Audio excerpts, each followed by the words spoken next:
we saw the Suns advance while missing Chris Paul, who was out due to COVID-19 protocols last year. So let's not forget how well the Suns fared. They had winning records both without Chris Paul and without Devin Booker. So we want to talk coaches. I give a lot of credit to Monty Williams. And I think the Suns can say, in Monty we trust. So I think that's one thing they have going for them that maybe the Nets don't have right now. So I'm not willing to write off either of these teams without the injury. And let's forget, if you're saying the Suns are in trouble against the Pelicans now because they don't have Devin Booker, let's not forget the Pelicans haven't had a minute from Zion Williamson all year. And yet here they are in almost as good a positions anyway. Right now, Philly is the closest of anyone to a championship. But here are the Pelicans at 1-1, having stolen home court advantage in the series from the team that had the best record in the league. They've done it all without Zion Williamson. Oh, my goodness. The Pelicans, come on. They had their moment. They had their win. Congratulations. So you're saying you got your one. But what I'm saying they've gotten themselves to a great place without Zion all year. They're in a good place right now. And even if they get, they lose the next 4 games, the next 3 games, they've still survived without him.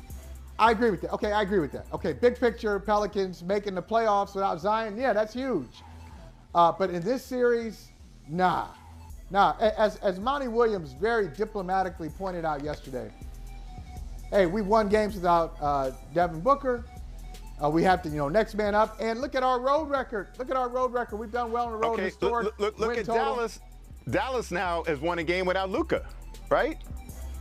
Yep. And if they play Dallas in the next round, let's say Phoenix wins and they're playing Dallas in the next round, okay, they get them either without or with a hobbled Luka.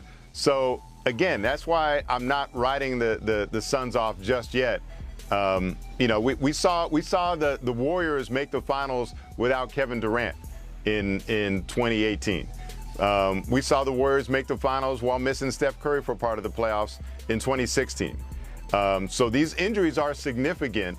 I'm not going to just write off the ability of these teams to cope and to adjust. In particular, give some credit to the coaching staff to make adjustments. Well, here's a question. Speaking of writing, I have a question for you before we take a little 20-second timeout. Or, okay, full. We'll go full timeout. We'll go full. Spread it out. Go full. Remember Phil used to do that? No. We'll go full. And then go in the huddle and talk to his assistant coaches. I think he started that. Didn't Phil start that? Let's talk to the coaches first. We'll come out here, mid-court, talk to the coaches. Then we'll come back and talk to the players. But before we get to that, I do remember that you used to write for the Chicago Sun-Times, and you used to cover the Chicago Bulls when I was covering the Cavaliers. I was covering the Cavaliers, you were covering the Bulls, Chicago Stadium, we used to kick it. What would you write? Give me a lead or two. 17 out of 18? Milwaukee has beaten Chicago 17 out of the last 18 times? I mean, if you cover, you probably got 4 or 5 leads already, prefab leads all ready to go. I know you don't tell your students to do stuff like that, but, at Northeast. It's funny, Mike, when I was at the Sun-Times, you kind of had to have stuff written in advance because our first deadline was at 10 o'clock. I had to have a story in at 10 o'clock. So, yeah, 10 o'clock I Central? might have to pre-write a lead. Central time? 10 o'clock Central time, 10 p.m. right. Central. 10 p.m. Yeah, Central. 10 p.m. Central time was the first deadline, and then I had to come back with the second story at midnight. So you can go in the locker room, get your quotes, come back, and then rewrite and have a real story for midnight. But 10 p.m. was the first one. So, yeah, you might have to kind of, honestly, during the finals in 94, I would have to write, especially once we got near the end of the series, I would write 2 separate stories, basically, and have one for if the Knicks won the game, one for if the Rockets won the game, and just, hit send depending on which way things go. So you would have to pre-write. I would have thought that, the Bucks would have won. I mean, you saw the way this was going. But, again, a lot of people felt like the Bulls left one on the table in game 1, right? And especially with Middleton going down, and then the Bucks lost Bobby Portis, too.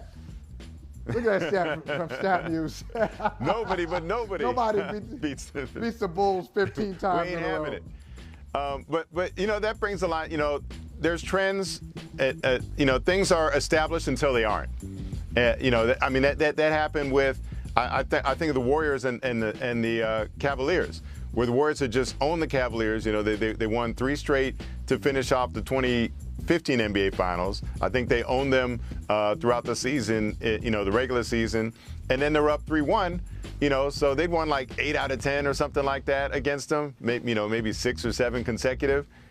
And then they lost 3 straight, you know, so things are trends until they're not anymore. And that sounds, you know, real basic, but I think that's an important philosophy to remember in the final. Things change quickly in the final. Momentum is non-existent from game to game. I believe in momentum within games, but I do not believe in momentum carrying from game to game. Saying which team has the momentum, So true.